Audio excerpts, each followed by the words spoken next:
This is the museum that Mary Cabot Wheelwright of Boston and friend Navajo medicine man and weaver Hosteen Klaw built in Santa Fe, New Mexico. It was designed by William Penhallow Henderson to look like a ceremonial hogan and was originally named the Museum of Navajo Ceremonial Arts. Later, the title became more inclusive as the Wheelwright Museum of the American Indian to showcase all Native American art.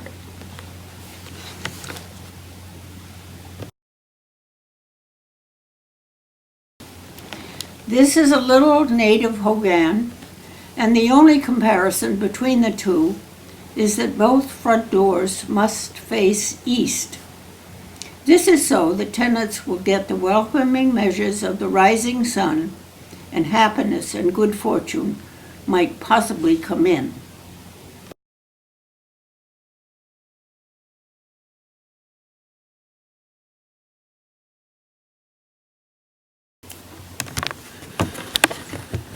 Surrounding the museum on the outside are sculptures created by Native Americans.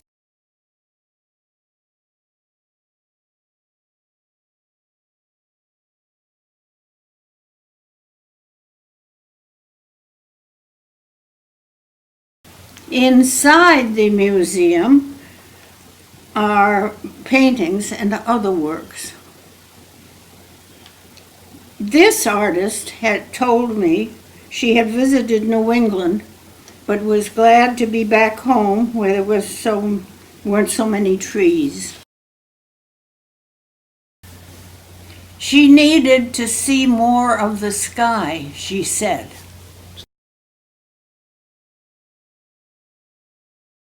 Sand painting was created to heal the sick.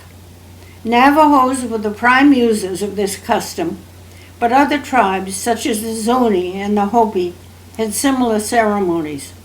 Ancient symbolism was used. Shamans or medicine men had to memorize them, as well as learning and memorizing the accompanying chants. Those in need of a cure were to sit in the middle of the painting. Each element of design in the painting directly relates to the patient's illness, and sometimes the ceremony and accompanying chants took as long as 3 days to complete. Hopefully then, the patient is cured and the sand painting is destroyed.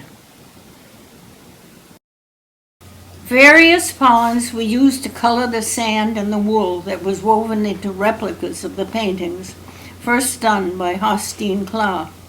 They came mostly from desert plants such as lobatse, cactus, wild marguerite, and crushed stone dust.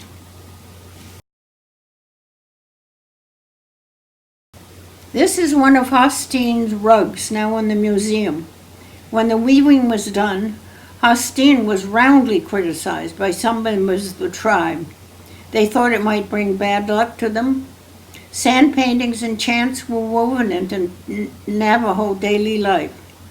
But the elders changed their minds when Hosteen contributed large sums of money to the tribe when his rugs were sold.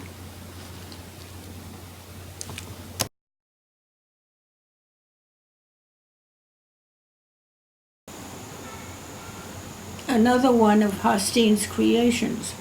The ceremonies of sand painting and chanting were an important yet ordinary part of Navajo life.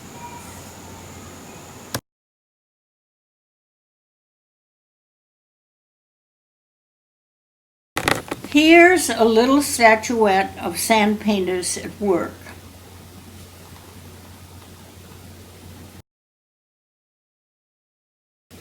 Here's Hosteen Klaw, weaver, medicine man, and an outstanding member of the Navajo tribe.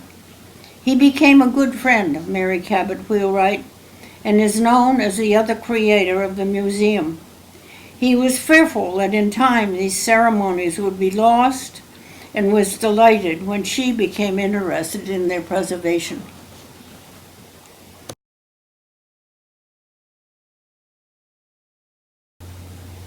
And this is Mary Cabot Wheelwright at about the age when she first met Hosteen Klaw. Her parents had died, leaving her with a sizable inheritance that allowed her to do major globe-trotting, this first stop being the Southwest at Santa Fe, with a lot of other wealthy Easterners. The Southwest offering something inexpressible and not to be found in the civilized, cultured East and Europe. MCW was not the first Anglo to arrive. She was preceded by Mabel Dodge Lewin, a wealthy, literary socialite from New York City who moved to Taos, as even Santa Fe had become too full of primitive life seekers for her. She married this fellow, Tony Lewin, a member of the Taos Pueblo. And Tony built this house for them, and today it's an upscale hotel. Georgia O'Keeffe was one of the first pioneers. She settled in Nabucco, a small town north and west of Santa Fe. Santa Fe became a mecca for artists, writers, and musicians. Calling it home were some of them such as Mary Austin, Witta Benner, Oliver Lafarge, and many others. And much later, the world-famous photographer of nature, Elliott Porter, writer Cormac McCarthy, Paige Stegner, Ali McGraw, and other notables now call it home. The plaza at Santa Fe was built under the rule of Don Pedro de Peralta in 1610. A National Historic Landmark, it was and still is the commercial, social, and political center of our nation's second oldest city. It was the terminus of Camino Real from Mexico City and later end of the Santa Fe Trail from Missouri. Native Americans for years have set up shops under plaza eaves where tourists can buy trinkets, jewelry, small weavings, and little religious paintings. Most visitors, then and now, head for Santa Fe as an introduction to the Southwest. Also in the center of Santa Fe is the Cathedral Basilica of St. Francis of Assisi, and in front of it the statue of Bishop Lamy, made famous by Willa Cather in her book Death Comes for the Archbishop in 1927 after she had visited the Southwest. About an hour north is the smaller city of Taos. In Taos is a very ancient pueblo that has been there for years and years, one of the oldest consistent dwelling places in our country. This is the church that is inside the pueblo's walls. And this is Georgia O'Keeffe's rendition of it.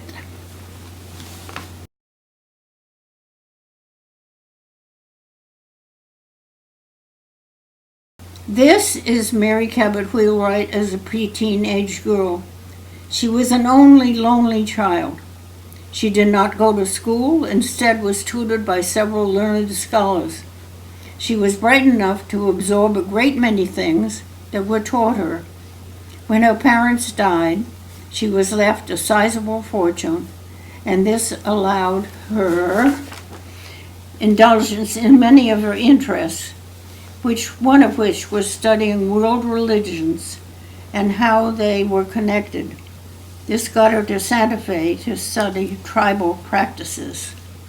She wrote in her unpublished book, Journey to Understanding, that she found this area as giving her something I always wanted, a more simple type of civilization, but more adventurous and more exciting than the safety of Boston. She explored much of the area and decided to buy, rehabilitate, and live in an old Spanish hacienda north of Santa Fe in the town of Alcalde. She called it Los Luceros, which translates into something like bright star or light. She lived there during the spring and fall, preferring to be in Maine in the summer and at her other house in Malaga, Spain, for the winter. It was at Los Luceros that Mary arranged for Claude to record his chants on wax cylinders, the recording device of the time. They are now digitized and in the museum. This little chapel on the property dates back to the late 16th century, as did the house. The man with the big hat is Arnold, Mary Cabot Wheelwright's chauffeur. In that old car, the two of them drove to the Dude Ranch where they first stayed before buying Los Luceros. Arnold was less enchanted by the Southwest and boarded a train back to Boston, leaving Mary to do her own exploring without him. Mary explored much of the area on horseback. She was remembered there as a very proper Boston lady who wore a riding skirt over trousers. Independent and formidable, she was also known among the natives as Stoneface.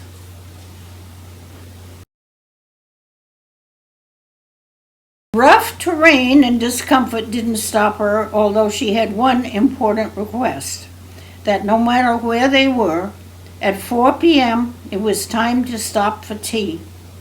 After a while, even her cowboy guides came to enjoy this respite, as noted in her book, Journey to Understanding. One of the first places she explored was Bandelier National Monument. In 1916, Woodrow Wilson gave the title in honor of American Swiss anthropologist Alfred Bandelier, who discovered it and determined that it had been a place of human habitation over 12,000 years ago. Kivas were among the ancient ruins. They were supposed to have been places of special ceremonies and meetings, not places for people to live.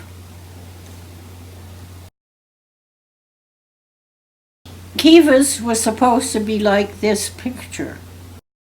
This was the way to get in one. Mary never mentioned that she had gone down into Kiva, but she certainly knew about them and so many other details of Native American life. She filled a book as an authority on Native ways of life, especially the Navajo.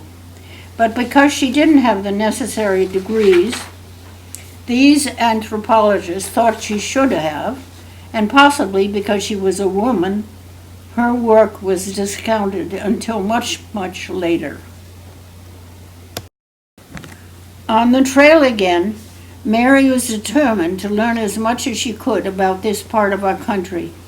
It was physically demanding at times, she wrote, about becoming violently sick from tainted water, hanging onto a horse's tail as they climbed a steep hill, being wakened by wild animals at a camping site. But she kept going and told of visiting very special places. And not much escaped her discerning eye, whether it was physical, economical, religious, artistic, or natural.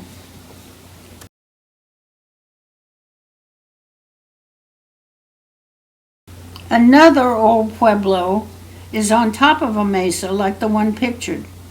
It is Acoma, or Sky City, as the inhabitants now call it.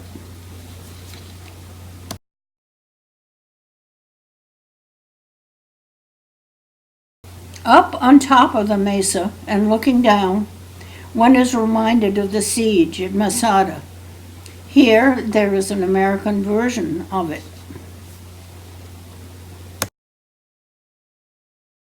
In 1598, Spanish conquistadores were ordered to raid all native pueblos and kill off as many native people as possible.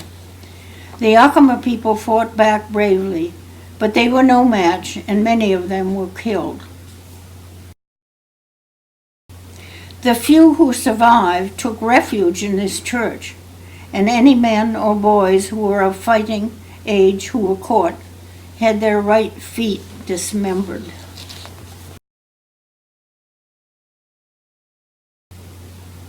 Heading west into a remote part of central New Mexico, Mary and her guides inspect Chaco Canyon, an unusual concentration of ancient Pueblo culture, totally abandoned years ago by the Anasazi inhabitants.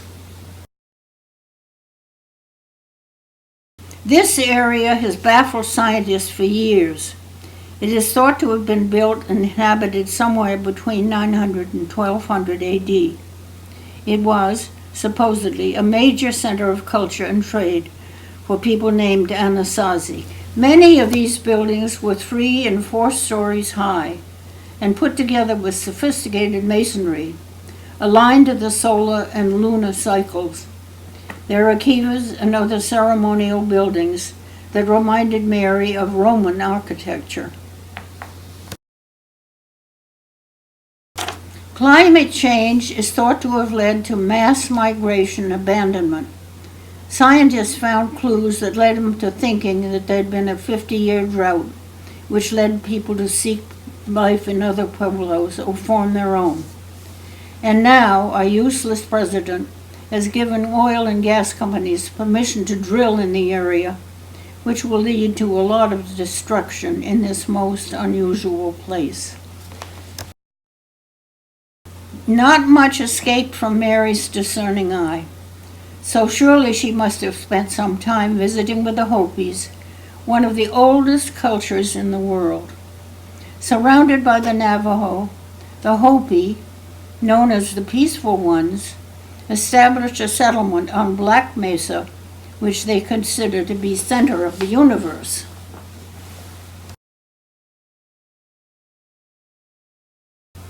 Hopis practice their religion through assorted kachinas, little doll-like figures that represent the deceased animals or natural elements.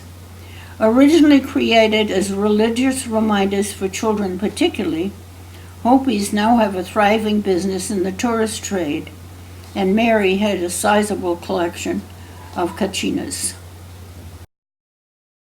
It is a matrilineal society. When a couple decide to marry, the groom must be passed by all the bride's female relatives. Hopis have also won awards by being the best dry farmers in the world. Located in Chinle, Arizona, the Canyon de Chelly has been the ancestral home of the Navajos for many years. At the canyon are many ancient buildings, home of the people that were named Anasazi, and there are rock paintings and petroglyphs on some of the canyon walls. It is a starkly beautiful place. The ancient Anasazi are assumed to have lived here. The Navajos said that the word Anasazi meant ancient enemies and that they were not descendants. The canyon is home to many Navajos.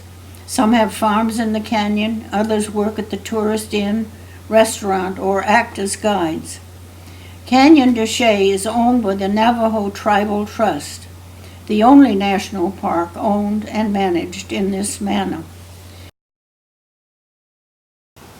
This rock painting represents one of the many invasions that took place in the canyon. This one was committed by the French government in the 1600s to destroy all inhabitants there. It was similar to the one that was led by Mountain Man, Indian agent, guide, and U.S. Army officer Kit Carson in 1864. He had been ordered by the U.S. government to sweep through the canyon, round up all the Navajos living there, and send them on the long march to the Bosque Redondo in southern New Mexico, where they were imprisoned, similar to the Cherokee Trail of Tears. This is Fortress Rock, all about a Navajo myth that tells of some Navajos escaping to the top of it, where they lived for a while, until they died of starvation and dehydration. Guards had always been at the bottom of the rock, and for a while the Indians cleverly dipped for water with gourds tied to long strings in a nearby stream while their capturers slept. Mary was a frequent visitor to a trading post where these dolls are sitting. Trading posts were scattered throughout the region, places where settlers and Indians could get necessary supplies and sell their goods. It was at a trading post that Mary met Hosteen Klaw, who was already gathering notice from his big rugs, many of them representing designs that we used in sand painting. Trading posts, silver jewelry made by some Navajos, was extremely popular. Mary had collected quite a few pieces. At the Bosque Redondo, some Navajos learned the fundamentals of silversmithing, and some became well known for their pieces. Many women became expert pottery makers as well. This is Hosteen Klaw, famous Riva, shaman, and medicine man, also very intelligent, respected, and kind person. Klaw could recite as many as 8 chants. All had to be memorized, and some were so long that they even took 5 or 6 days to complete. Klaw and family escaped the long walk because Klaw, early on, was recognized by his grandmother and sister especially as someone unique and gifted.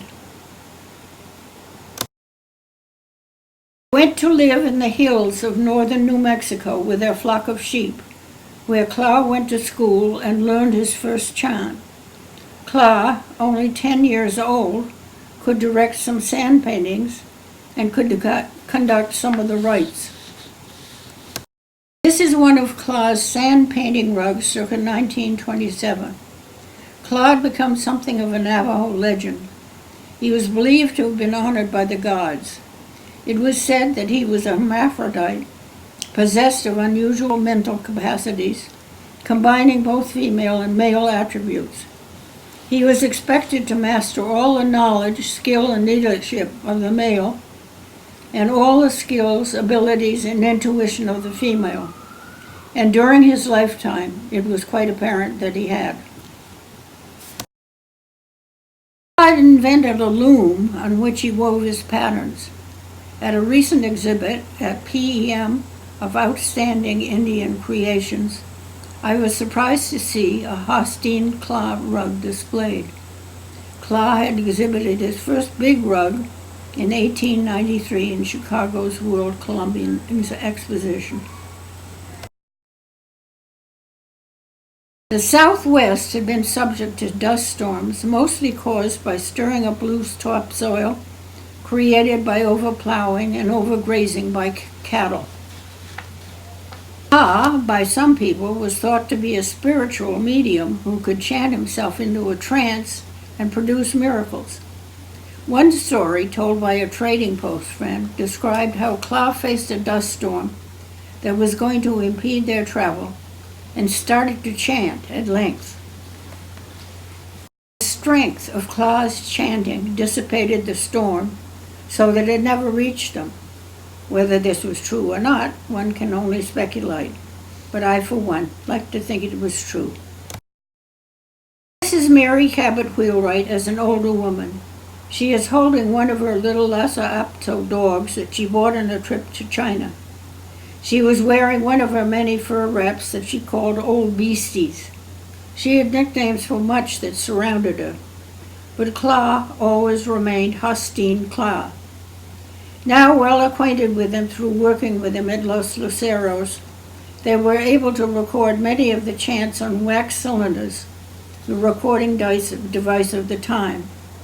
And then Mary invited Klaw to come and visit her at her summer house in Northeast Harbor, Maine.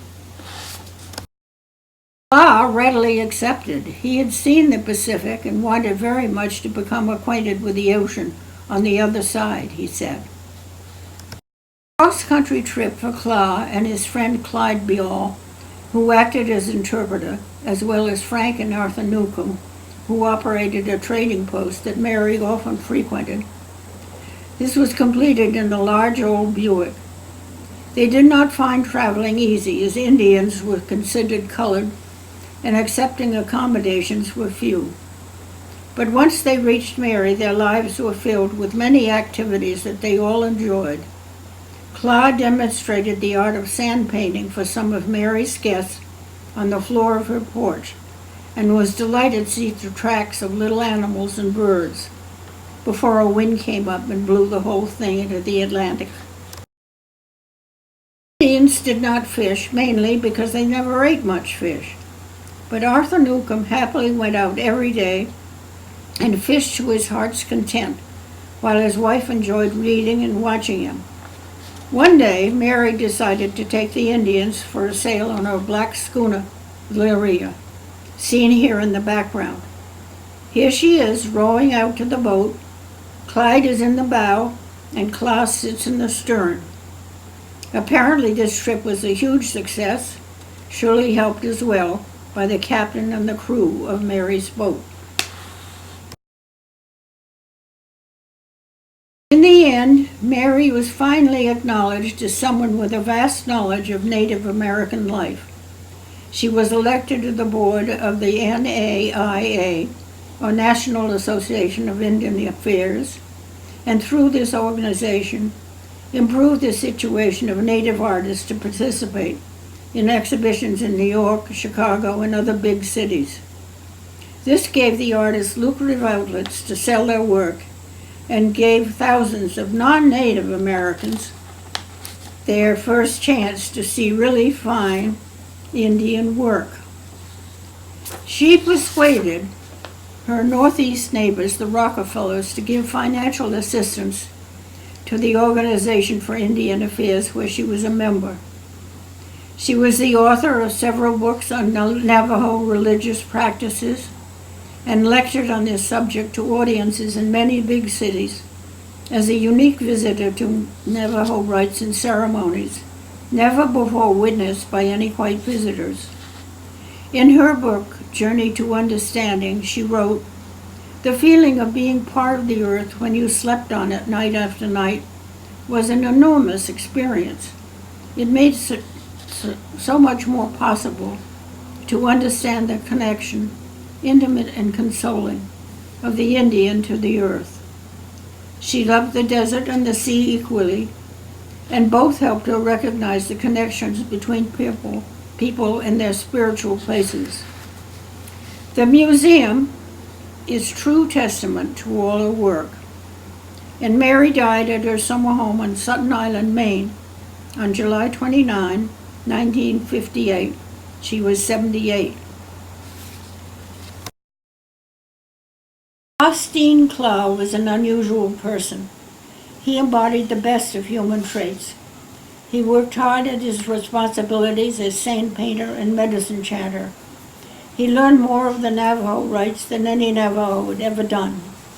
He also became famous and wealthy for his weaving, but remained modest in his dealings with others of his tribe and making acquaintance with white people that had never been a Navajo custom. He made satisfying inroads into an alien culture and became appreciated for so doing.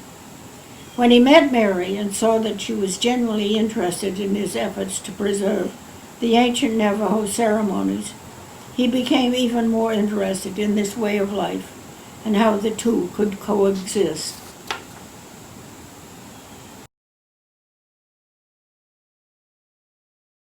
But he never adopted the white man's ways. He once told a newspaper reporter, "The Americans hurry too much. At the time they hurry and worry as to how they're going to hurry and worry some more. They go through life so fast, they have no time to see the beauty or think deep thoughts. I am happier than white people because I don't have all these things to worry about. I live just the same as when I first went east in 1893, and when possessions worry me, I give them away." Austin Clow died of pneumonia March 3, 1937, and is buried on the museum's grounds in an unmarked grave where plants used in his care grow above him: cactus flowers, desert goldenrod, watergrass, grass daisy, and dwarf sage.